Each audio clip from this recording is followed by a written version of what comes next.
හරි ළමයි අපි දැන් සාකච්ඡා ගන්න සූදානම් වෙන්නේ ඔයාලගේ 7 වෙනි පේපර් එක. හරි 7 වෙනි එකේ මුලින්ම සාකච්ඡා කරනවා 5 වෙනි ප්‍රශ්නය යාන්ත්‍ර විද්‍යාව ප්‍රශ්නේ. හරි බලමු. ඒකේ 5 වෙනි එකේ කියනවා ඒ කොටසේ දුෂ්ටාවි නොවන අසම්පීඩ්‍ය තරලයක් සඳහා අනවර්ත යන පදේ හඳුන්වන්න කියලා. හරි එතකොට අනවර්ත කියලා කියන්නේ යම්කිසි ලක්ෂයක් සැලකුවොත් ඒ ලක්ෂය හරහා යන සියලුම අංශු එකම ප්‍රවේගයක් ගන්නවා නම් ඒක අනවර්තයි. හරි අනවර්තයි. ඒ කියන්නේ සලකනු ලබන ලක්ෂයක් කරා යන හැම අංශුවක්ම ඒ ලක්ෂය තුලින් ගමන් කරද්දී ප්‍රවේගය සමානයි. හරි එකම ප්‍රවේගය. හරි ඒ කියන්නේ සලකනු ලබන සෑම ලක්ෂයකම ප්‍රවේගී කාලයත් එක්ක වෙනස් වෙන්නේ නැහැ. හරි ඒ ලක්ෂයෙන් ලක්ෂයට ප්‍රවේගය වෙනස්. හරි හැබැයි ඒ තියෙන ප්‍රවේගය නියතයි. ඒක වෙනස් වෙන්නේ නැහැ. හරි ඒක තමයි අනවර්ත කියලා කියන්නේ. ඊට පස්සේ අපි යනවා B1 රුවල් යාත්‍රාවක් චලිතය කුමක් ආකාරයේදයි බර්නූලි ප්‍රමේය ආශ්‍රයෙන් බොහෝ දුරට සාර්ථක විවරණය කළ හැක. මේදී ප්‍රධාන රුවලේ හැඩය නිසා ඒ පිසහමන වාතයේ රුවල දෙපසදී වෙනස් වේගයක් ලබා ගනී. එනයින් නැතිවන පීඩනාන්තර නිසා Q ආධාරකයට ලම්බකව සුළඟින් ඇතිවන සඵල බලය FA ඇතිවේ.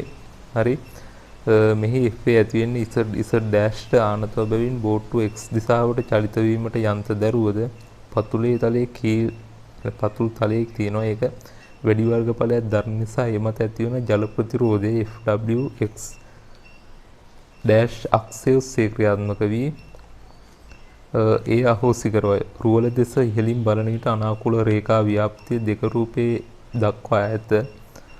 සුළඟේ ප්‍රවේගයේ v0 ට සාපේක්ෂව ප්‍රධාන රුවලේ දකුණු පස ප්‍රවේගය 1.2 v0 කියලා දෙන. එසේම රුවලේ දෙපස අනාකූල රේඛා ව්‍යාප්තිය අතර අනුපාතයේ ඒ දෙක බෙදීමේ ඒ දෙකට ඒක අනුපාතය 2:1 කියලා කියනවා. හරි.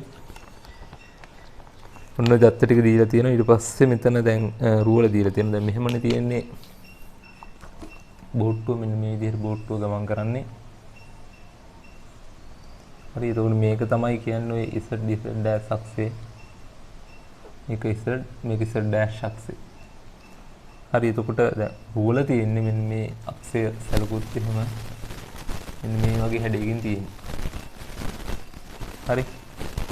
එතකොට මේ පැත්තෙන් තමයි සුළඟ හමාගෙන ඉන්නේ. රුවල වෙන මැදලා තියෙනවා පහලින්. මෙහෙමනේ තියෙන්නේ. ඕක වෙනම පහලින් ඇඳලා තියෙනවා මෙන්න මෙහෙම.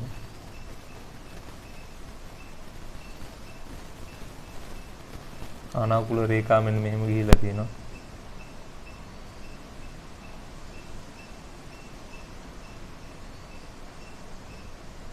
අන්න ඔය විදිහට.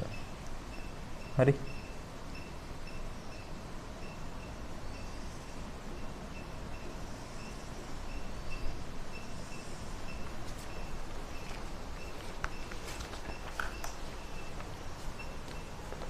එතකොට මේකේ දැන් මේ හරස්කඩ සල්කලා තියෙනවා. ඒ කියන්නේ අනාකූල රේඛාවල.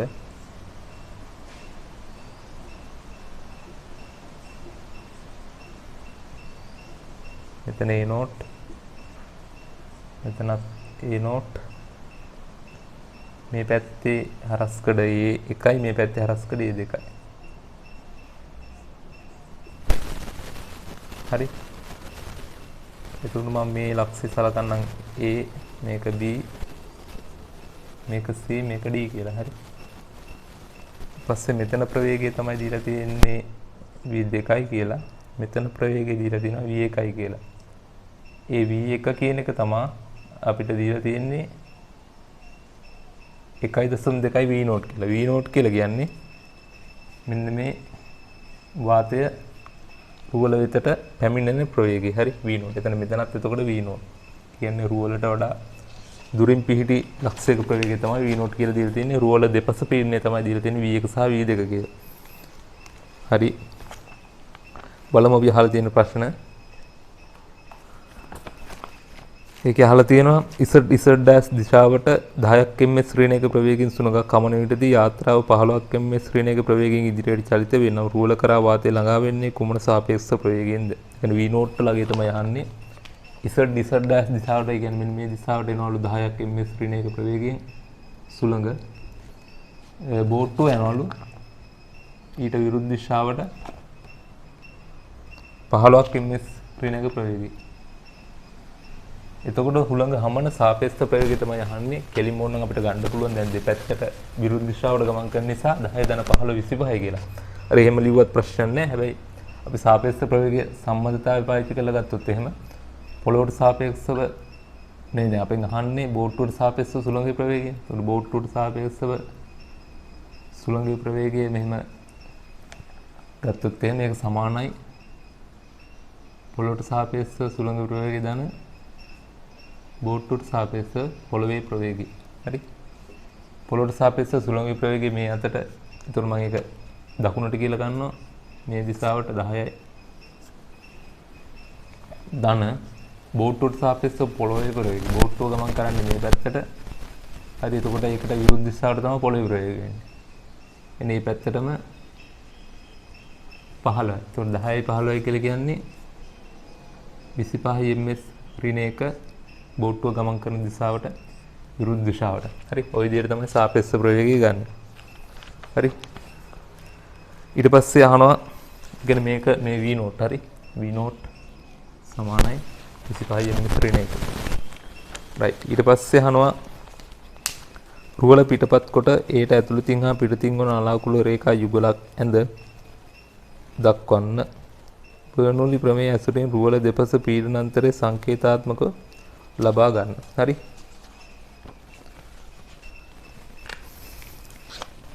කියන්නේ මෙන්න මේ විදිහට රුවල පිටපත් කර ගන්නලු. කියන්නේ රුවල කොහොම ඇඳලා අනාකූල රේඛා දෙකක් පිටතින් සහ ඇතුළතින් කොහොම අඳින්නලු. නෝ විදිහ. හරි. ඊට පස්සේ මම මේ ලක්ෂය A නේ, මේ ලක්ෂය B නේ. මේක C මේක D කියලා ගන්නවා. මෙතනදී ප්‍රවේගය v නෝට්. මෙතනදී ප්‍රවේගය v නෝට්. හරි. එතකොට මෙතනදී ප්‍රවේගය v2යි. මෙතනදී ප්‍රවේගය v1යි. මෙතනදී පීඩනය මම ගන්නවා p1යි කියලා. මෙතනදී පීඩනය මම ගන්නවා p2යි කියලා. හරි. මෙතනදී පීඩනය වෙන්නේ වායුගෝලීය පීඩනය 5. මෙතනදී පීඩනෙත් වෙන්නේ වායුගෝලීය පීඩනය 5. හරි. ඊට පස්සේ ප්‍රකාශනයක් ගන්න කියලා තියෙන්නේ. ඔය ප්‍රකාශනයක් අපිට ගන්න පුළුවන්. A ලක්ෂයට සහ B ලක්ෂයට බර්නෝලි ප්‍රමේය දාන්න ඕනේ. මෙන්න මේ අනාකූල රේඛාවට. ඊට පස්සේ C සහ D ලක්ෂ සලකලා ඒ අනාකූල රේඛාවට බර්නෝලි ප්‍රමේය දාන්න ඕනේ. හරි. ඊට පස්සේ අපිට P1 සහ P2 අතර අනුපාතයට එහෙනම් P1 සහ P2 අතර අන්තරයට ගන්න පුළුවන්. ඒක තමයි අපි අහන්නේ. පීඩන අන්තරේ සංකේතාත්මකව ගන්න එක. හරි. බලමු.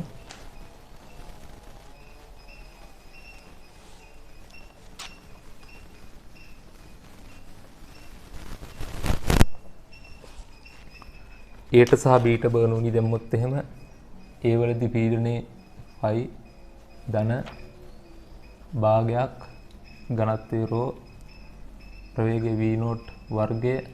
හරි. රෝ GH කියන එකට ගන්න එක මට්ටමේ තියෙන නිසා එතකොට ඒක බිඳුවයි. විභවාන්තරය ඒකක පරිමාණ විභවාන්තරය බිඳුවයි සමානයි.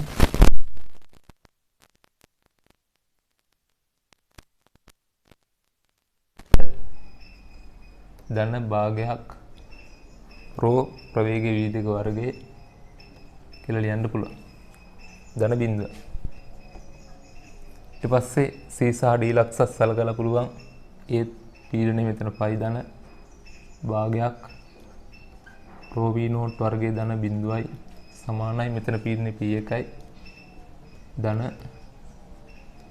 භාගයක් රෝ v1 වර්ගයේ ධන බිඳුව. එතකොට මේක මේකට සමාන නිසා මේක මේකට සමානයි. හරි. එතකොට ලියන්න පුළුවන් P1 ධන භාගයක් රෝ v1 වර්ගය සමානයි v2 ධන භාගයක් රෝ v2 වර්ගය කියලා ලියන්න පුළුවන්. හරි. එතකොට පීඩන අන්තරය සඳහා තමයි අපිට දැන් ප්‍රකාශනයක් ගන්න කියලා තියෙන්නේ. හරි. එතකොට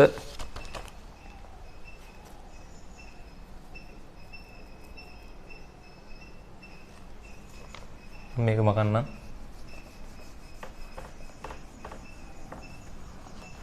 පීඩන අන්තරයට ප්‍රකාශනය වෙන්නේ දැන් පීඩනය මෙතන ගත්තොත් එහෙම ළමයි වැඩි පීඩනයක් තියෙන්නේ. මෙතන පීඩනය අපි P1 නේ මේ පැත්තේ. එතකොට මේ පැත්තේ පීඩනය P2. වැඩි පීඩනයක් තියෙන්නේ P2 පැත්තේ. හරි. වැඩි පීඩනයක් තියෙන P2 පැත්තේ.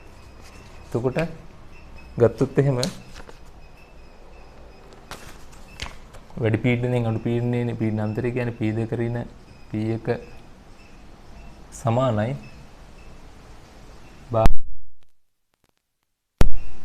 P1 වර්ග රින V2 වර්ගය. හරි.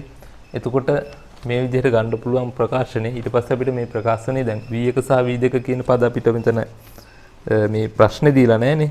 හරි. අපි ගත්තට ඒතර අපි ඒකට සම්බන්ධතාවය ලබා ගන්න ඕනේ ඒක සහ A2 භාවිතා කරලා. හරි. ඒක සහ A2 භාවිතා කරලා. එතකොට මෙතන දැන් මෙතන හරස්කඩ අපි A නෝට් කියලා දීලා තියෙනවනේ. එතකොට මෙතෙන්ට සහ මෙතෙන්ට අනාකූල රේඛාව සැලකුවොත් එහෙම A නෝට් V නෝට් සමානයි A2 V2. හරි. A නෝට් V නෝට් සමානයි A2 V2. ඒ වගේම මෙතනත් A නෝට් V නෝට් සමානයි A1 V1. A note V note සමානයි A1 V1. එතකොට අපිට ලියවිය හැකි A1 V1 සමානයි A2 V2 කියලා. ඔන්න ඔය විදිහට. ඊට පස්සේ අපිට V2 සඳහා ප්‍රකාශනයක් ගන්න පුළුවන් V1 ඇසුරින් V2 සමානයි A1 බෙදීම A2 වාරයක් V1 කියලා. හරි. V1 කියලා මෙතන කියන්නේ. දැන් මේකේ නම් තියෙන 1.2 V නෝට් කියලා අපේ. හරි. දකුණු පස ප්‍රවේගය 1.2 V නෝට් කියලා තියෙනවනේ. එතකොට V1 වෙනුවට 1.2 V නෝට් කියලා දෙන්න. A1 බෙදීම A2 වතාවක් 1.2 V නෝට් කියලා. ඔන්න ඔය විදිහට. හරි. මේ ටික ලියාගන්න එතක. මේ ටික ලියාගන්න ඊට පස්සේ අපි මේ V2 කියන එක ආදේශ කරන්න ඕනේ මෙන්න මේ V2කට. හරි. මේ V2කට ආදේශ කරන්න ඕනේ 1.2 V නෝට් උනේ. ඒතකොට V1කටත් 1.2 V නෝට් ආදේශ කරන්න ඕනේ. ඊට පස්සේ P2 සහ P1 අතර පීඩනාන්තරයට ප්‍රකාශනයක් ගන්න ඕන. හරි. මේ ටික ඉස්සලා මුලින්ම ලියාගන්න. ඊට පස්සේ අපි ඒක සුළු කරමු.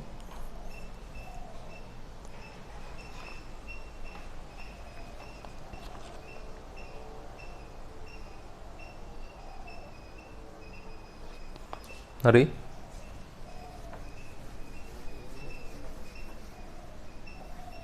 එතකොට මේකට ආදේශ කරොත් එහෙම P2 රින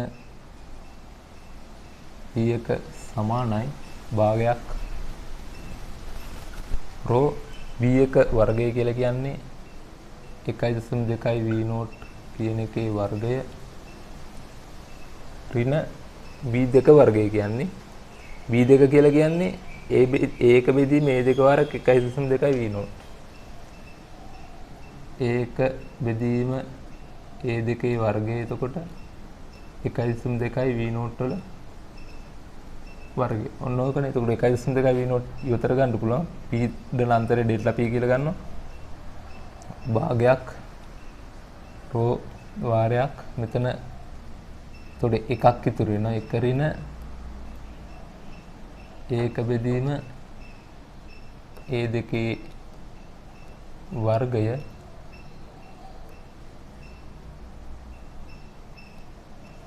ඉවතර ගත්තේ 1.2 V නෝට් කියන්නේ 1.2 V නෝට් වල වර්ගය. ඕක තමයි අදාළ ප්‍රවේග පීඩන අන්තරය වෙන්නේ. හරි. ඕක තමයි අදාළ පීඩන අන්තරය වෙන්නේ. එතකොට මේක තමයි අදාළ ප්‍රකාශනයේ විය යුත්තේ. හරි. ඔක ලියා ගන්න.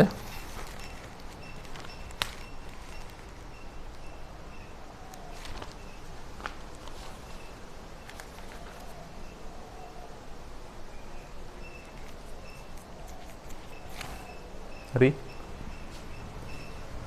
ඊට පස්සේ අහනවා තුන්වෙනි එකේදී අගයන් දීලා තියෙනවා මේ බලය තමයි අහන්නේ.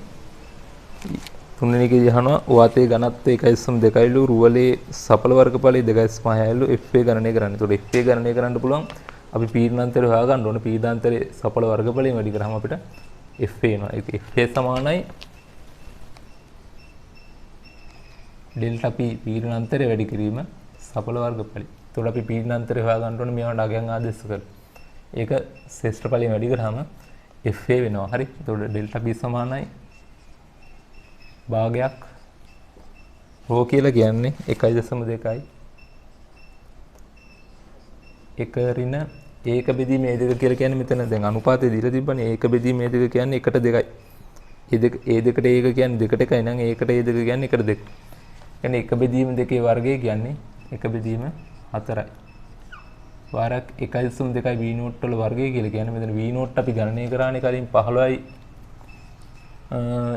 ms ඍණ එක ආවේ. හරි. එතකොට මෙතන 1.2යි වර්ගය කියන්නේ 1.44 වැඩි කිරීම 15 වර්ගය කියන්නේ 15 හරි 15 වර්ගය ඔන්න ඔය විදිහට. එතකොට මේ එක කෙලිම සුළු කරන්න පුළුවන්. සුළු කරාට පස්සේ අපිට ඩෙල්ටා p පීඩනාන්තරයට එනවා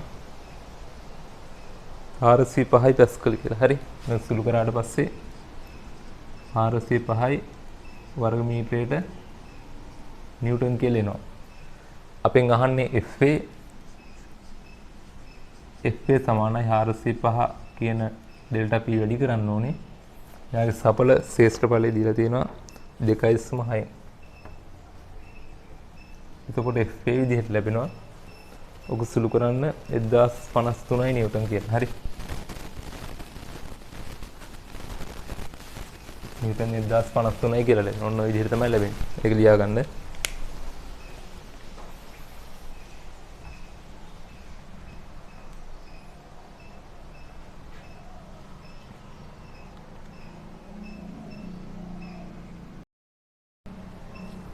ළමයි ඊට පස්සේ කොටස අපි බලමු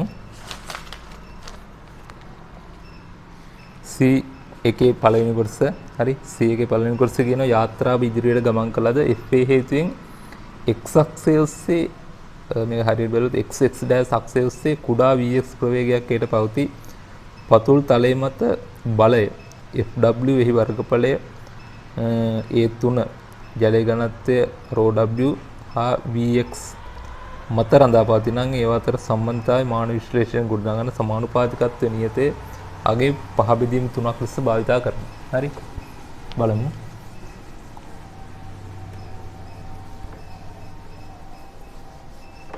එතකොට දැන් මේ කියන්නේ මෙයා ඉදිරියට ගමන් කරද්දී හරි x අක්ෂය ඔස්සේ vx ප්‍රවේගයක් තියෙනවලු. හරි. x අක්ෂය ඔස්සේ vx ප්‍රවේගයක් තියෙනවලු. ඒක නිසා ඊට විරුද්ධ බලයක් ඇති වෙනවලු. හරි. ඊට විරුද්ධ බලයක් ඇති වෙනවලු. ඒ බලය තමයි අපෙන් අහන්නේ මේ සම්බන්ධතාව භාවිතා කරලා. එතකොට FA කියන W කියන බලය රඳා පවතිනවලු හරස්කඩ ශ්‍රේෂ්ඨ ඵලය A3 මත. එතකොට අපි ගන්නවා A3 x නැත්නම් ඇල්ෆා කියලා ගමු. ඇල්ෆා වෙන බලය. ඊට පස්සේ ඝනත්වය ρw මත රඳා පවතිනවලු. ඒ කියන්නේ ρw වල බීටා බලය සහ bx මත රඳා පවතිනවා. එතකොට bx වල ගැමා කියලා ගමු. ඔන්න ඔය විදිහට මාන විශ්ලේෂණය කරන්න තියෙන්නේ. හරි. ඒ කියන්නේ බලයේ මාන වෙන්නේ mlt ඍණ 2 සමානයි නියතයක්. ඒ වල මාන වෙන්නේ L වර්ගයනේ. L වර්ගය ඇල්ෆා ඝනත්වයේ මාන වෙන්නේ ml ඍණ 3 ඒකේ බීටා ප්‍රවේගයේ මාන වෙන්නේ lt ඍණ 1 කේ ගැමා. ඊට පස්සේ දෙපැත්තේ මාන සමාන කරලා ඇල්ෆා බීටා ගැමාවට ප්‍රකාශනයක් ගන්න පුළුවන් කෙලින්ම. දැන් L ගත්තොත් m ගත්තොත් m එකයි තියෙන්නේ. එතකොට m බීටා සමානයි. මේ පැත්තේ m එකයි තියෙන්නේ. මේ පැත්තට එකයි. එතකොට එක සමානයි. මේ පැත්තට m වල බීටා වනි බලය තියෙන්නේ. එක සමානයි බීටා. බීටා සමානයි කෙලින්ම එකයි කියලා ගන්න පුළුවන්. හරි. ඊට පස්සේ t ගත්තොත් එහෙම tත් මේ පැත්තට තියෙන්නේ ගැමා ප්‍රමාණයක්. t වල එතකොට ඍණ 1යි ගැමා. මේ පැත්තේ t ඍණ 2ක් තියෙන්නේ. එතකොට ඍණ 2 සමානයි ඍණ 1යි ගැමා. එතකොට ගැමා සමානයි 2යි කියලා එනවා. හරි. ඊට පස්සේ මේ විදිහටම ගන්න පුළුවන් l එකත්. l මෙතන ගත්තොත් මේ පැත්තේ l තියෙන 1යි එක සමානයි. මේ පැත්තේ නම් 2යි ඇල්ෆා. මෙතන ඍණ 3යි ඇල්ෆා. මෙතන ධන ගැමා. හරි. එතකොට එක සමානයි ඇල්ෆා තමයි අපි හොයන්න ඕනේ 2යි ඇල්ෆා ඍණ 3යි බීටා මෙතන හරි. 3යි බීටා. එතකොට කියන්නේ බීටා කියන්නේ 1යි. කියන්නේ 3යි. ධන ගැමා කියලා කියන්නේ 2යි. 2යි. එතකොට මෙතන එක සමානයි 2යි ඇල්ෆා ඍණ 3ට ධන 2ක් කැපුණාම ඍණ 1යි කියලා එකතු වෙනවා. ඒක ඍණ 1 මේ පැත්තට ආවම 2යි. 2 සමානයි 2යි ඇල්ෆා. එතකොට ඇල්ෆා සමානයි 1යි කියලා එනවා. ඇල්ෆාත් 1යි බීටාත් 1යි ගැමා 2යි. හරි. එතකොට සමානුපාතිකත්ව නීතිය පහ බෙදීම් තුනක් කියලා තියෙනවා. සම්බන්ධතාවය අපිට ගන්න පුළුවන් FW සමානයි එතකොට නීතිය කියන්නේ පහ බෙදීම 3යි. ඒ තුනේ ඇල්ෆා බලය කියන්නේ පළවෙනි බලය. ඊට පස්සේ රෝ W බීටා බලය කියලා කියන්නේ ඒත් පළවෙනි බලය. ඊට පස්සේ Vx වල ගැමා බලය කියලා කියන්නේ ගැමා සමානයි 2යි. කියන්නේ Vx වල වර්ගය. ඕක තමයි අදාළ සම්බන්ධතාවය වෙන්නේ. මාන විශ්ලේෂණයෙන් මේ සම්බන්ධතාවය ගන්න ඕනේ. හරි. right. ඊට පස්සේ දීලා තියෙනවා q අක්ෂය ඔස්සේ z z dash සමග අංශක 30ක් ආනතයයිද q අක්ෂය z z dash එකත් එක්ක අංශක 30ක් ආනතය කියන්නේ මෙන්න මේක. හරි. දැන්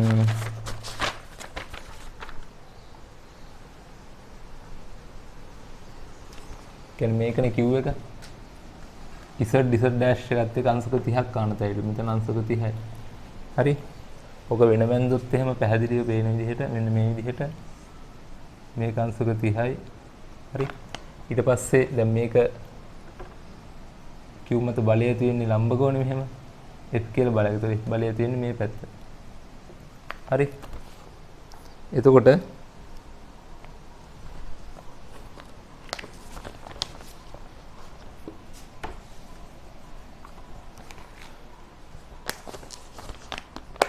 අපි බලමු අහන ප්‍රශ්නේ මොකක්ද කියලා.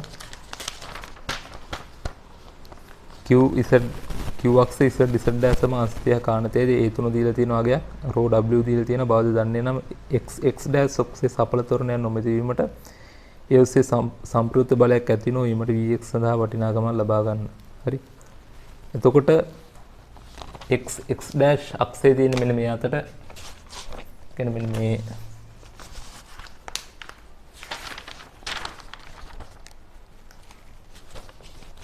මෙන්න මේකට ලම්බකෝ මෙන්න මෙයා තමයි x dash තියෙන්නේ. හරි.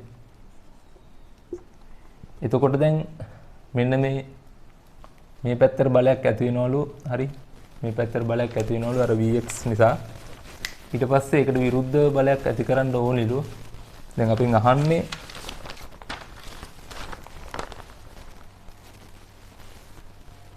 සඵල තොරණයක් නොමැති වීමට ඒ ඔස්සේ සම්ප්‍රයුක්ත බලයක් ඇති වෙන vx සඳහා වටිනාකමක් ලබා ගන්න. හරි. දැන් මෙතන ඇති වෙන දැන් අර බර්නෝලි ආචරණය නිසා ඇති වෙන බලය නිසා ඒක සංරචකයක් ඇති වෙනවා xx dash ඔස්සේ විභේදන සංරචකයක්. ඒක තිබුණොත් එහෙම මෙයා තොරණේ වෙන්න උත්සාහ කරනවා. ඒක සඵල තොරණයක් නොමැති වීමට ඊට විරුද්ධ බලයක් ඇති වෙන්න ඕනේ. විරුද්ධව ඇති වෙන බලය ඇති වෙන්නේ අර vx ප්‍රවේගය නිසා. හරි. vx ප්‍රවේගය නිසා තමයි විරුද්ධ බලය ඇති වෙන්නේ. ඒ බලය තමයි අපෙන් අහන්නේ. ඒකට විරුද්ධ බලය සමාන වෙන්න ඕනේ සඵල තොරණයක් නොමැති වීමට. මෙන්න මේ x dash ඔස්සේ බර්නෝලි ආචරණය නිසා තියෙන බලයේ සංරචකයේ විශාලත්වයට. හරි. සමාන වෙන්න ඕනේ. ඒක සමාන කරන්න පුළුවන් අපිට.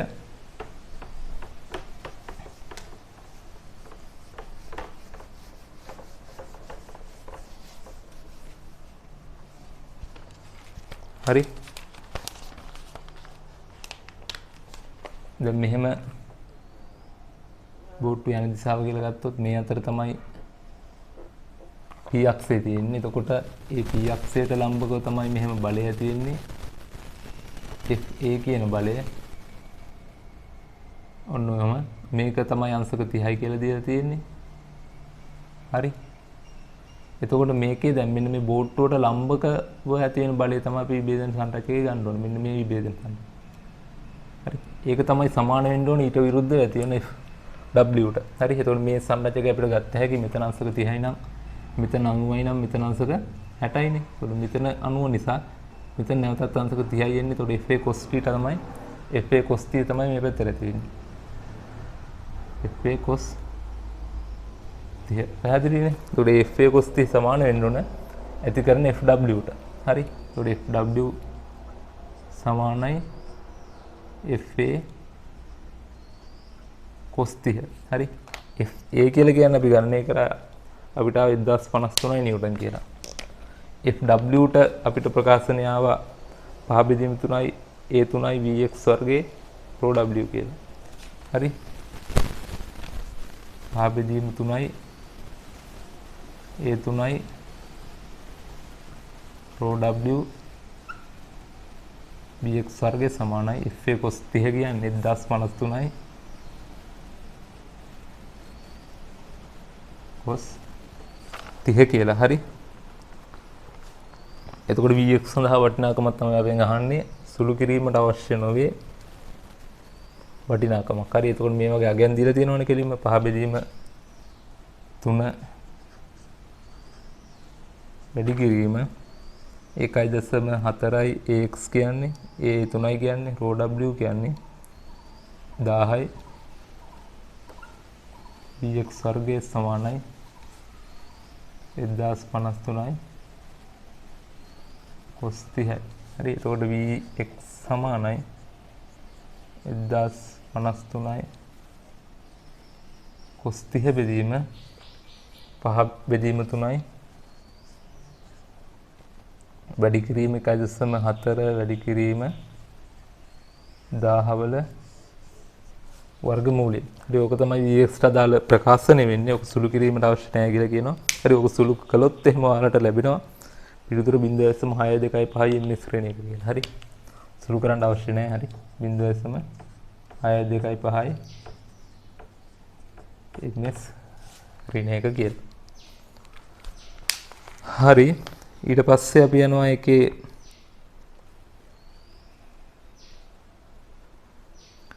තුන්වෙනි කොටසට. හරි. තුන්වෙනි එකට යනවා.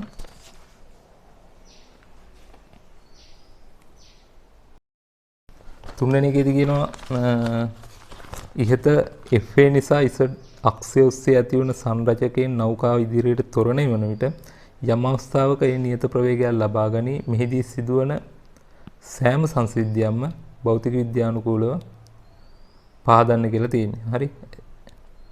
නියත ප්‍රවේගයක් ගන්නවලු. එතකොට ඒක පහදන්න තියෙන අපිට දැන් මෙයා ඉදිරියට යනවා නියත ප්‍රවේගයේ. නියත ප්‍රවේගය කියන්නේ ත්වරණයකින් ඉස්සලාම බර බලය නිසා ඉදිරියට යනවා. එතකොට ඒ යන දිශාවට විරුද්ධව ඇති වෙනවා ජලයේ තියෙන දුෂ්ටාවි බලය නිසා විරුද්ධව ප්‍රතිරෝධී බලයක් ඇති වෙනවා. හරි. කියන්නේ ප්‍රවේගයේ ත්වරණය වෙලා වැඩි වෙන්න මෙන්න මේ බෝට්ටුවේ ප්‍රවේගය වැඩි වෙන්න අර ඊට විරුද්ධව ඇති වෙන දුෂ්ටාවි බලයේ විශාලත්වයත් වැඩි වෙනවා. හරි. ඒතකොට යම් කිසි අවස්ථාවක කරන දුෂ්ටාවි බලයේ විශාලත්වය එන මේ බෝට්ටුවේ ඉදිරියට තියෙන ප්‍රකර්ෂණ බල විශාලත්වයට සමාන වෙන අවස්ථාව. එතකොට සම්ප්‍රයුක්ත බලයක් නැහැ. හරි. එතකොට නියත ප්‍රවේගයක් ගන්නවා. ත්වරණයක් නැහැ, නියත ප්‍රවේගයක් ගන්නවා. ඒක තමයි ලියවෙන්න ඕනේ. හරි. එතකොට ඒක ලියන්න මේ විදිහට නෞකාව ත්වරණයෙන් ඉදිරියට ගමන් කළද ජලයේ දුෂ්ටාවි බල මගින් නෞකාව මත ප්‍රතිරෝධී බලයක් ඇති කරයි. මේ ප්‍රතිරෝධී බලය ප්‍රවේගයට සමානුපාතික නිසා එක්තරා අවස්ථාවකදී z අක්ෂය ඔස්සේ එහි සංරචකයට ප්‍රතිරෝධී බලය සමාන වී නියත ප්‍රවේගයක් ලබා ගනී. එම අවස්ථාවේදී ත්වරණය බිඳුවක් වේ. හරි. එම අවස්ථාවේදී ත්වරණය ශූන්‍ය වේ.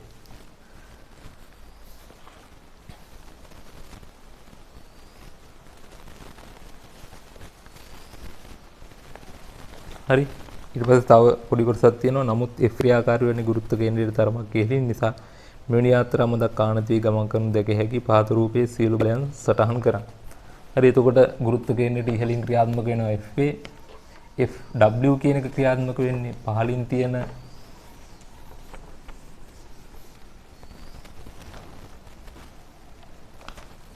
කොටස මත. හරි. පහළ තියෙන කොටස මතනේ FW ක්‍රියාත්මක වෙන්නේ. FA ක්‍රියාත්මක වෙන්නේ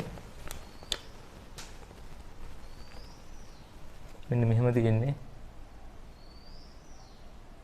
හරිද? මේක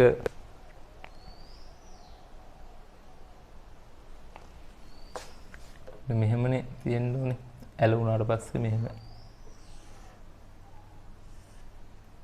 ඔන්න ඔය විදිහට තියෙන්නේ. හරි. එතකොට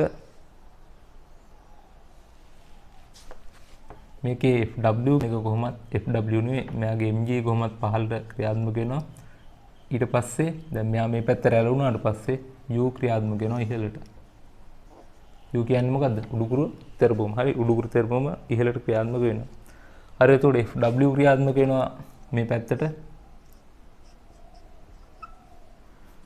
ඊට පස්සේ ඊට විරුද්ධ පැත්තට තමයි අර අපි ගණනය කරපු FA cos θ ක්‍රියාත්මක වෙන්නේ. එතකොට මෙහෙම අක්ෂයක් ඇඳුත් එහෙම මේ අතර තමයි FA cos 30 ක්‍රියාත්මක වෙන්නේ. හරි. එතකොට මෙයා සමතුලිතව තියෙන්නේ මේ ගූර්ණ සමතුලිත වීම නිසා. ගූර්ණ කියලා කියන්නේ දක්ෂිනාවර්ත ගෝල වාමාවර්ත ගූර්ණවට සමතුලිත නිසා. හරි. මෙතන දක්ෂිනාවර්ත ගූර්ණයක් නැති කරන්නේ FW සහ FA කියන දෙකයි. මේක මගින්මුත් දක්ෂිනාවර්ත. මේක මගින්මුත් දක්ෂිනාවර්ත. MG මගින් සහ U මගින් ඇති කරන්නේ වාමාවර්ත ගූර්ණ. MG මගින්මුත් වාමාවර්ත, U මගින්මුත් වාමාවර්ත ගූර්ණ. එතකොට ගූර්ණ දෙක සමාන වීම නිසා තමයි මෙයා යම් කිසි ප්‍රමාණයක් ආනත වෙලා පෙරලෙන්නේ නැතුව ගමන් කරන්නේ. හරි. ඒක බලයන් ওই විදිහට සලකුණු කරලා තියෙන්න ඕනේ. රූප සටහන ඉඳලා. හරි.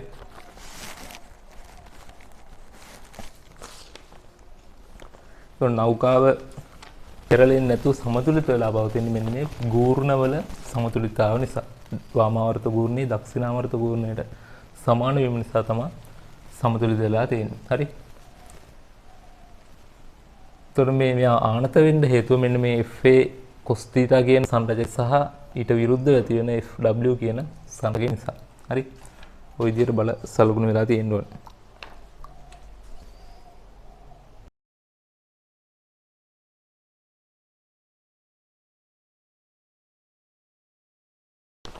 හරි අපි ඊළඟට බලමු 6 වෙනි ප්‍රශ්නේ. හරි. 6 වෙනි එකේ තියෙන්නේ ආලෝකය සම්බන්ධ ප්‍රශ්නයක්. ඒකේ 6 වෙනි එකේ කොටස කියනවා සමාන්තර පැති සහිත සෙන්ටිමීටර් 5ක් ඝනකමින් යුත් ඍජුකෝණාශ්‍රාකාර වීදුරු කුට්ටියක් මතට අංශක 45කින් පතන කෝණයකින් යුතුව ආලෝක කිරණයක් පතනය වේ. වීදුරු වල වර්තනාංක 1.5ක් කියලා දීලා තියෙනවා. වේ නම් D හි අගේ ගණනය කරන්න. හරි මෙතන රූප සටහන දීලා තියෙනවා නට. D වල අගේ තමයි ගණනය කරන්න කියලා තියෙන්නේ. රූප සටහන තියෙන්නේ මෙන්න මේ විදිහට. මේ විදිහට සෙන්ටිමීටර් 5ක් ඝනකමින් යුත් විදුරු කුට්ටියක් තියෙනවා. ඒකේ ඝනකම තමයි සෙන්ටිමීටර් 5. මේකට අංශක 45කින් ආනතියකින් මේ විදිහට ආලෝක කිරණය පතන වෙනවලු. මෙන්න මේ කෝණය දීලා තියෙනවා අංශක 45යි කියලා. හරි.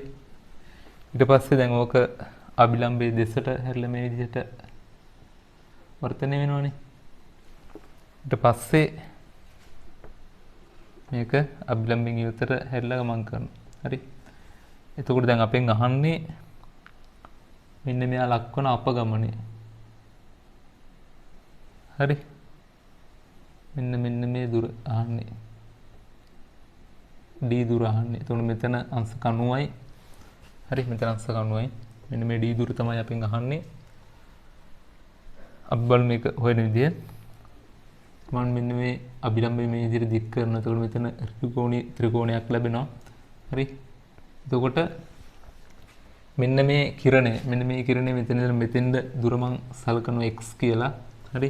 මේක d කියලා සලකනවා. එතකොට දැන් මෙතන උස 5ක් නිසා මෙතනත් උස වෙන්නේ සෙන්ටිමීටර 5මයි.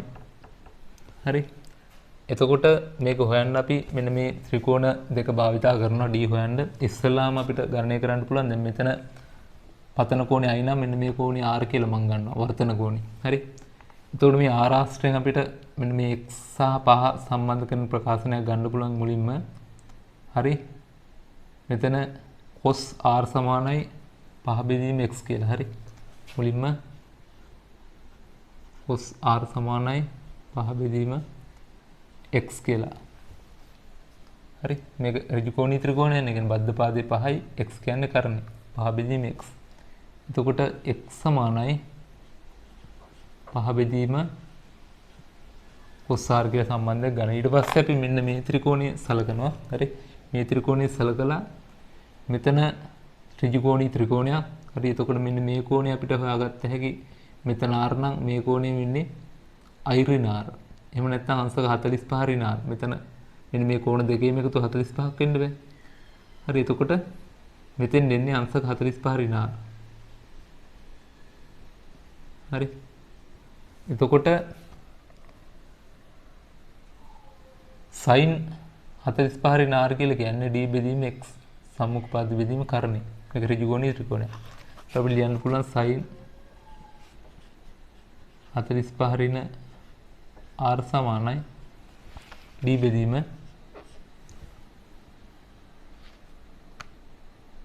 x. හරි. d බෙදීම x කියලා. එතකොට d සමානයි x වාරයක්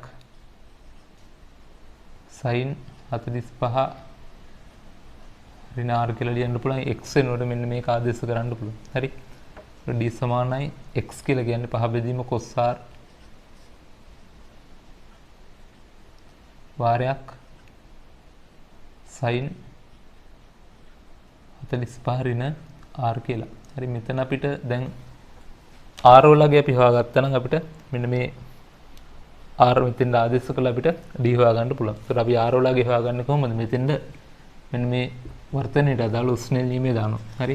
ස්නේල් නියමය දානවා. එතකොට 1 sin 45 සමානයි n sin r.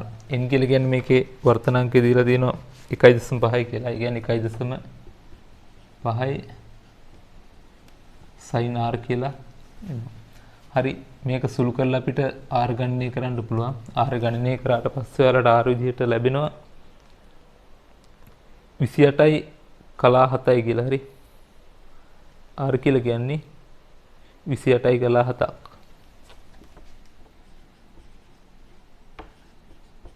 right. ඔය r අරන් ගිහලා මේකට ආදේශ කරාට පස්සේ අපිට d ගණනය කරන්න පුළුවන්. ඒතකොට d සමානයි 5 බෙදීම cos 28යි කලා 7යි වැඩි කිරීම sin 45 ඍණ 28යි කලා 7යි. හරි. මේක සුළු කළාට පස්සේ ඔයාලට d විදිහට ලැබෙනවා සෙන්ටිමීටර් 1.646 කියලා. හරි. සෙන්ටිමීටර් 1.646 කියලා ලැබෙනවා. මේ ආකාරයට තමයි අදාළ පිළිතුර ලබා ගන්න. හරි. ඔක ලියා ගන්න.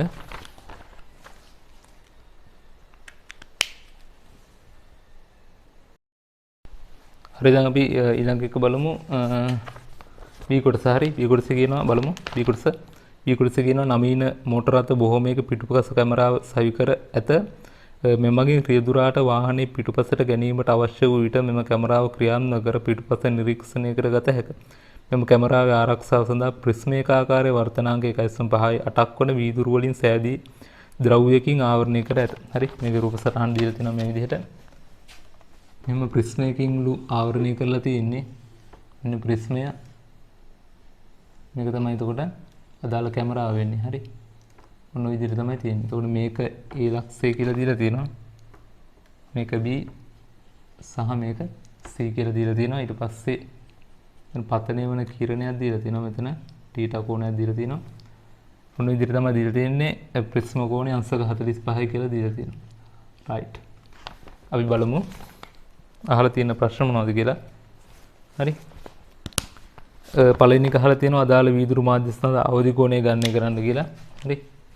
අවදි කෝණය sin c සමානයි 1ට n වලින් ගණනය කරන්න පුළුවන්. එතකොට c සමානයි sin inverse 1ට n කියලා කියන්නේ 1.5යි 8යි. හරි. මේක සුළු කරන්න. මේක සුළු කරාට පස්සේ ඔයාලට ලැබෙනවා අවදි කෝණ විදිහට අංශක 39යි කලා 16ක් විදිහට. හරි. අංශක 39යි කලා 16ක් කියලා ලැබෙනවා. right. ඊට පස්සේ අපි දෙවෙනි එකට යනවා. දෙවෙනි එකේ පළවෙනි එකෙන් කියනවා රූපේ දක්වා ඇති පරිදි AB මුහුණත මත පතනය වන ආලෝක කිරණයක් BC මුහුණතින් කැමරාව ඇති ප්‍රදේශයට නිර්ගත වීම සඳහා θට ගත හැකි අවමගේ සොයන්න. හරි. BC එකෙන් කැමරාව පැත්තට නිර්ගත වෙන්න නම් හරි θට ගන්න පුළුවන් අවමගේ හන්නේ. එතකොට θට ඊට වඩා කෝණය අඩු කළොත් එහෙනම් මොකද වෙන්නේ? මෙයා BC මුහුණතින් මේ පැත්තට යන්නේ නැල්ලු. ඒ කියන්නේ එතනදී පූර්ණ අභ්‍යන්තර පරාවර්තනයක ලක් වෙනවා කියලා. එතකොට θට ගන්න පුළුවන් අවමගේ හන්නේ. අවමගේ අවස්ථාවේදී මෙයා හරි දැන් මෙහෙම බැලුවොත් එහෙම θට ගන්න පුළුවන් අවමගේදී මෙයා මේ පැත්තට නිර්ගත වෙන්න ඕනේ කිරනේ. හරි. ඒතකොට දැන් අවම අගේනේ අපි සලකන්නේ. ඒතකොට අවම අගේ අවස්ථාවේදී අපි සලකන්නේ මෙයා ඒ කියන්නේ පූර්ණ අභ්‍යන්තර පරාවර්තනය වෙන්න ආරම්භ වෙන අවස්ථාව. හරි. ඊට වඩා චුට්ටක් අඩු කරොත් එම් පූර්ණ අභ්‍යන්තර පරාවර්තන ලක්ෂණ. ඒ කියන්නේ ආරම්භ වෙන අවස්ථාව, සීමාකාරී අවස්ථාව. ඒතකොට මේ අවස්ථාවේදී මෙතන කිරණේ සලකුවොත් අභිලම්බයේ දෙසට මේ විදිහට නැමිලා ගමන් කරන්නේ මෙන්න මෙහෙම. හරි. ඒතකොට මෙතන අභිලම්බයක් ඇඳුත් එහෙම මෙන්න මේ කෝණය අනිවාර්යයෙන්ම අවදි කෝණය වෙනවා. හරි. මෙයා ඊට වඩා ටිකක් අඩු කරොත් එහෙම මෙයා අවදි කෝණයට වඩා වැඩි වෙලා පූර්ණ අභ්‍යන්තර පරාවර්තනයට ලක් වෙනවා. හරි. ඔන්න ඔය විදිහට. එතකොට මෙතන අවදි කෝණය රයිට්. එතකොට අවදි කෝණය මම C කියලා ගන්නවා. එතන ඔය විදිහට. එතකොට මෙයාගේ වර්තන කෝණය R කියලා ගන්නවා. මේක මෙහෙම දික් කරන්න පුළුවන්. එතකොට අපි දන්නවා ප්‍රිස්ම වල සම්බන්ධතාව භාවිතා කරොත් මෙන්න මේ R සහ C වල එකතුව අංශක 45ට සමානයි. හරි. R සහ C වල එකතුව අංශක 45ට සමානයි කියලා අපිට ලියන්න පුළුවන්. හරි. එතකොට මෙහෙම ලිවිය හැකි R ධන C සමානයි අංශක 45යි. එතකොට R ධන C කියලා කියන්නේ 39 16ක් සමානයි 45යි. හරි. එතකොට R එනවා මේක සුළු කරාම කියන්නේ 45න් 39 16ක් අඩු කරන්න R එනවා. හරි. R විදිහට එනවා අංශක 5යි කලා 44ක් කියලා. හරි. අංශක 5යි කලා 44ක් කියලා එනවා R විදිහට ලැබෙනවා. හරි. දැන් අපි R දන්නවා අපිට θ ගන්න කරන්න පුළුවන් මෙතෙන් ස්නෙල් නියමයේ භාවිතා කරලා. ඒ කියන්නේ 1යි sin θ සමානයි වර්තන අංකය දීලා තියෙන්නේ 1.5ට 1.5යි sin R කියන්නේ අංශක 5යි කලා 44. හරි. ඔක සුළු කරන්න තියෙන. ඒකට θ සඳහා කියලා ලැබෙනවා. θ විදිහට වලට ලැබෙනවා අංශක 9යි කලා 5යි කියලා. හරි. අංශක 9යි කලා 5යි කියලා ලැබෙනවා. ඔන්න ඔය විදිහට තමයි ලැබෙන්නේ. හරි. මේක ලියා ගන්න.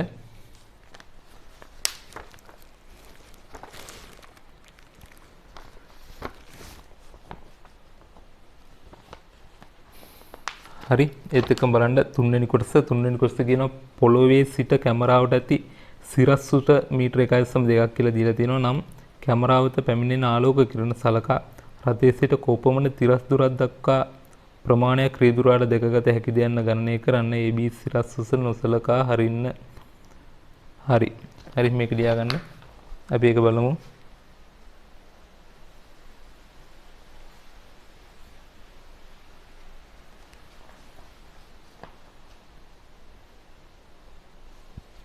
හරි. එතකොට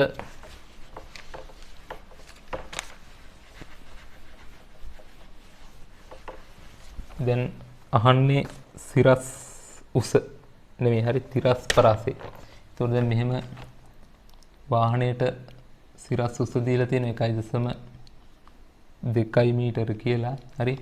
මෙන්න මේ කොපමණ තිරස් පරාසයක් දැකගත හැකිද කියලා අහන්නේ. එතකොට මම ඒක ගන්නවා x කියලා.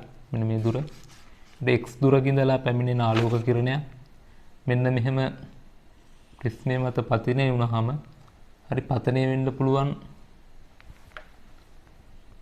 එහෙම ගත්තොත් එහෙනම් මේක ප්‍රිස්මය විදිහට. හරි. මේක ප්‍රිස්මය නම් මෙන්න මේ කෝණය අපි ගණනය කරානේ. කුඩාම කෝණය θ අපි ගණනය කරා කලින්. එතකොට මේක මීට වඩා දුර ඉඳලා ආලෝක කිරණයක් මේ වගේ තැන්වලක ඉඳලා આવුත් එහෙනම් මේ θ කෝණය තව ටිකක් පොඩි වෙනවා. හරි. කුඩා වෙනවා. එතකොට ගන්න පුළුවන් උපරිම θ කෝණය අවම θ කෝණය තමයි අපි ගණනය කරේ. හරි. ඒතකොට අපිට θ කෝණය දන්නවා. ඒතකොට මෙතන කෝණය θ නම් මෙතනත් කෝණය θමයි. හරි. මේ උස දන්නවා 1.2 මීටර කියලා දීලා තියෙන්නේ. හරි. x දන්නවා. එතකොට tan θ අපිට ලියන්න පුළුවන් සම්මුඛ පාද බෙදීම බද්ධ පාදේ කියන්නේ 1.2 බෙදීම x කියලා. හරි. ඒතකොට x සමානයි 1.2 බෙදීම tan θ අපි ගණන් ගණනය කරා අපිට ආවා අංශක 9යි කලා 5ක් කියලා. ඔන්න ඔය විදිහට හරි මේක සුළු කරන්න මේක සුළු කරාට පස්සේ x සඳහා අපිට අගයක් ලැබෙනවා. හරි. ඒකට ඒක පැහැදිලිනේ දැන් මොකද මේ මීට වඩා දුර ඉඳලා කිරණයක් ආවොත් එහෙම ආලෝක කිරණයක් ඒ ආලෝක කිරණේ අනිවාර්යයෙන්ම පතනය වෙන්නේ මෙන්න මේ θට වඩා අඩු කෝණයකින්. හරි. θට වඩා අඩු කෝණයකින් පතනය වුණොත් එයා මෙන්න මේ පෘෂ්ඨයෙන් හරි මෙන්න මේ පෘෂ්ඨයෙන් ඒ කියන්නේ BC පෘෂ්ඨයෙන් මේ BC පෘෂ්ඨයෙන් මෙන්න මේ කැමරාව පැත්තට නිර්ගත වෙන්නේ නැහැ. මොකද අපි ගන්නේ කරා නිර්ගත වෙන්න තියෙන්න පුළුවන් අවම θ.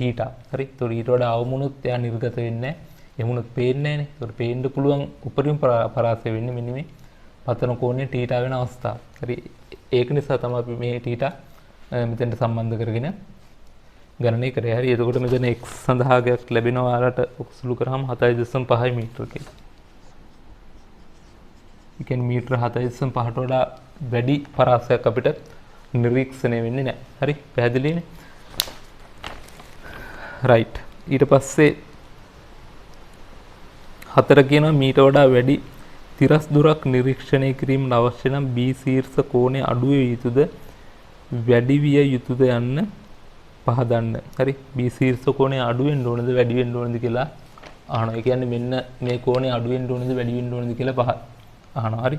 එතකොට දැන් මේ 100 ගේ වෙනස් වෙන්නේ නැහැ නේ කොහොමද? කියන්නේ අවදි කෝණය වෙනස් වෙන්නේ නැහැ. එතකොට දැන් අපි R අගය දැන් අපි දන්නවනේ R ධන C නේ මෙතන ශීර්ෂ කෝණයට සමාන වෙන්නේ. හරි. ඊට වඩා වැඩි පරාසයක් නිරීක්ෂණය කරන්න නම් θ මොකද වෙන්න ඕනේ? θ තව ටිකක් අඩු වෙන්න ඕනේ. හරි. θ තව ටිකක් අඩු වෙනවා කියන්නේ R අනිවාර්යයෙන් මොකද වෙන්නේ? අඩු වෙනවනේ. R අඩු වෙනවා. θ අඩු වෙන විට R අඩු වේ. R අඩු වෙනවා කියන්නේ R ධන C කියන අගයත් මොකද වෙන්නේ? අඩු වෙනවා. හරි. පැහැදිලිනේ? ඒතකොට R ධන C එක අඩු වෙනවා කියලා කියන්නේ මෙන්න මේ B කෝණය අඩු වෙන්න ඕනේ. මොකද R ධන C නේ B කියලා කියන්නේ. හරි. R ධන C සමානයි B බැවින් B කෝණය බැවින් එහෙම නැත්නම් මෙතන අංශක 45 නේ. හරි. බැවින් දැන් මෙතන θ අඩු වෙන්න ඕනි අපිට ඊට වඩා වැඩි දුරක් නිරීක්ෂණය කරන්න. θ අඩු වෙන විට R මොකද වෙන්නේ? අඩු වෙනවා. R අඩු වෙන නිසා R ධන 100 ගේ අඩු වෙනවා. ඒ කියන්නේ මෙන්න මේ B කෝණය. හරි. B කෝණය අඩු කරන්න ඕනේ. හරි. අපෙන් අහන්නේ ඒක තමයි B ශීර්ෂ කෝණය අඩු විය යුතුද වැඩි විය යුතුද යන්න පහදන්න. හරි. පහදන්නේ මෙන්න මේ විදිහට ඊට වඩා වැඩි දුරක් නිරීක්ෂණය කරන්න නම් පතන කෝණයේ θ අඩු විය යුතුයි. θ අඩු වන විට R අගේ අඩු විය යුතුයි. එවිට R ධන C අගේද අඩු වේ. R ධන C සමානයි B කෝණයේ බැවින් එවිට B කෝණය අඩු විය යුතුයි. B කෝණය අඩු විය යුතුයි. ඒක තමයි එතකොට 4 වෙනි එකට පිළිතුර වෙන්නේ. හරි. ඊට පස්සේ 1 2 හරි 3 වෙනි කොටසට අපි යනවා. හරි. බලමු.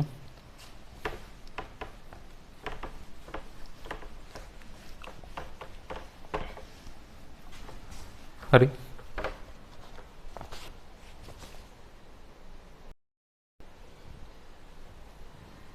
හරි. 3 වෙනි කොටසට අපි යනවා.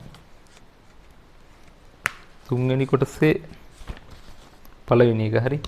ඒකේ පළවෙනි එක කියනවා වැසි දිනයකදී මෙහි දක්වා ඇති ආකාරයට කැමරාව මත ජල බිඳුවක් තැම්පත් වී ඇත. ජලයේ වර්තනාංකයේ දිලා තියෙන 1.3 නම් දක්වා ඇති කිරණයේ කැමරාව වෙත ගමන් කිරීම සඳහා θ අඩ පැවතිය හැකි අවමගේ සොයන්න. හරි. මේකෙත් එතකොට කලින් වගේමයි θට පවතින්න පුළුවන්. එතකොට මෙතන θ වෙන අගයක්. හරි. මොකද වැහි බිඳුව පතන වුණාට පස්සේ වැහි බිඳුවක් මෙතන මෙන්න මෙහෙම තියෙනවා. හරි. එතකොට එතන θ කියලා කියන්නේ මෙන්න මේ අගේ. කියන්නේ වැහි බිඳුව මත පතන වෙන කෝණය. එහෙම සැලකුවොත් එහෙම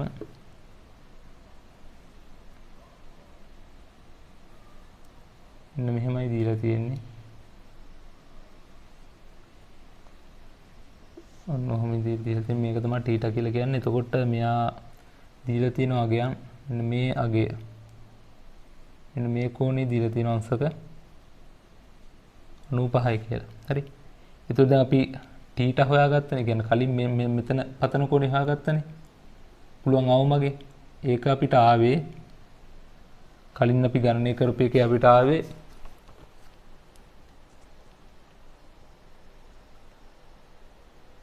අංශක 9යි කලා 5ක් කියලා. හරි. අංශක 9යි කලා 5ක් කියලා තමයි මෙතන. මෙතන අංශක 9යි කලා 5ක්. මේ කෝණය. එහෙනම් මෙතන වෙන්නේ 90 ඍණ අංශක 9යි කලා 5ක්. 90 ඍණ අංශක 9යි කලා 5ක්. හරි. මෙන්න මෙයාගේ.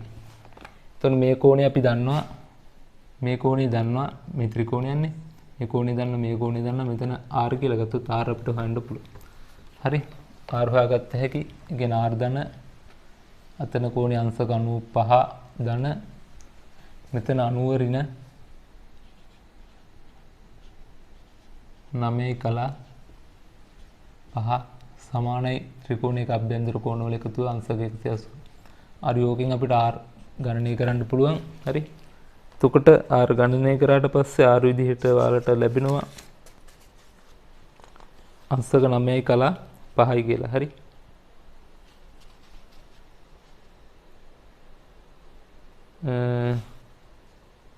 නෑ එතන r විදිහට ලැබෙන්නේ වෙන අගයක්. හරි. මෙතන r සුළු කරන්න මේක සුළු කරාට පස්සේ අගයක් ලැබෙයි. අපි හිතමු දැන් මම මෙතන සුළු කරන්න යන්නේ. හරි. θ 1 කියලා හිතන්න මෙතන r සඳහා ලැබෙන අගේ. හරි. එතකොට ඊට පස්සේ ඔයාලට සාමාන්‍ය විදිහට s වෙන්නේ මේ මෙතන භාවිතා කරන්න පුළුවන් 1යි sin θ සමානයි. මෙතන ජලයේ වර්තනාංකය දීලා තියෙනවා 1.3යි කියලා. හරි 1.3යි sin θ1 කියලා. එහෙම නැත්නම් කෙලින්ම මෙතන r කියලා ගත්තොත් θ1 කියලා ගන්න අවශ්‍ය නැහැ. හරි. මෙතන r කියලා ගත්තොත් කෙලින්ම r කියලා දාන්න පුළුවන්. හරි. r අගේ මෙතනින් ඔයාලට සුළු කරලා ගන්න පුළුවන්. ඒතර r කියලා දැම්මහම ඉතින් ඔයාලට මෙතන θ අගේ ගණනය කරන්න පුළුවන්. හරි. θ වලට යම් කිසි අගයක් එයි. ඕක තමයි අපෙන් අහන්නේ. හරි ඒක අර කලින් එකේ සුළු කරා වගේ මේක සුළු කරලා ගන්න පුළුවන්. හරි.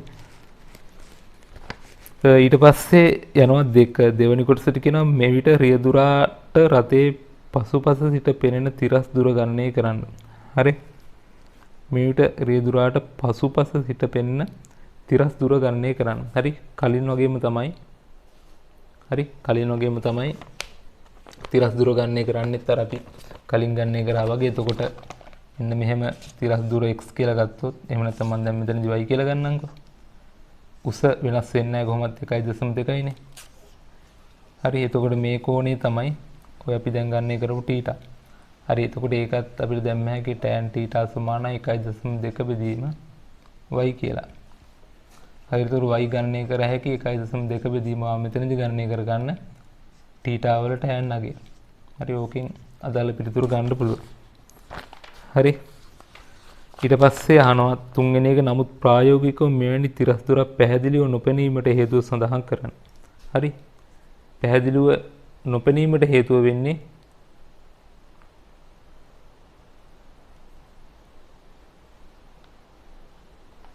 හරි දැන් මෙතන ජල බිඳුවක් ගත්තොත් එහෙම මේ ජල බිඳුව තුලදී කිරණේ විවිධ දිශාවලට කියන්නේ වර්ධනය වෙනවා. හරි. කියන්නේ අපි මේ සලකන දිශාවට මෙයා ගමන් කරන්නේ නැහැ ප්‍රායෝගිකව. හරි මේක ජල බිඳුවක් නිසා කියන්නේ ගෝලාකාර හැඩයන්නේ මේක තියෙන්නේ ජල බිඳුවක. හරි මේ ප්‍රිස්මයක් වගේ ඒකාකාර හැඩයක් නෙවෙයි තියෙන්නේ. එතකොට මෙයා ඒ සලකන දිශාවටම ගමන් කරන්නේ නැහැ ගෝලාකාර හැඩයක් තියෙන නිසා විවිධ දිශාවලට වර්ධනය වෙලා ගමන් කරනවා. හරි එතකොට හරියට පැහැදිලි ප්‍රතිබිම්බයක් බලා ගන්න බෑ. මොකද යන ආලෝක කිරණ ඇතුළේ යන ආලෝක කිරණ විවිධ දිශාවලට ගමන් කරනවා. එතකොට මෙන්න මේ මාර්ගයේ යන කිරණ ප්‍රමාණය අඩු වෙනවා.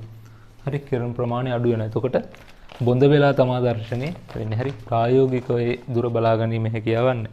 හරි ඒක ලියන්න ඕනේ. එතකොට ජල බිඳුව නොමැති අවස්ථාවේදී ප්‍රිස්මය තුලින් වර්ධනය වන කිරණයේ එක් ස්ථානයක නාභිගත වේ. නමුත් ජල බිඳුවක් ඇති විට කිරණේ විවිධ දිශාවලට වර්ධනය වෙන නිසා නාභිගත නොවේ. මේ නිසා ප්‍රතිබිම්බය අපැහැදිලි වේ. හරි. ඔන්න ඔය විදිහට තමයි ලියන්න ඕනේ. හරි. එතකොට 6 වෙනි ප්‍රශ්නයත් හරි. 6 වෙනි මේකට ඔය විදිහට ලියලා තියෙන්න ඕනේ. හරි.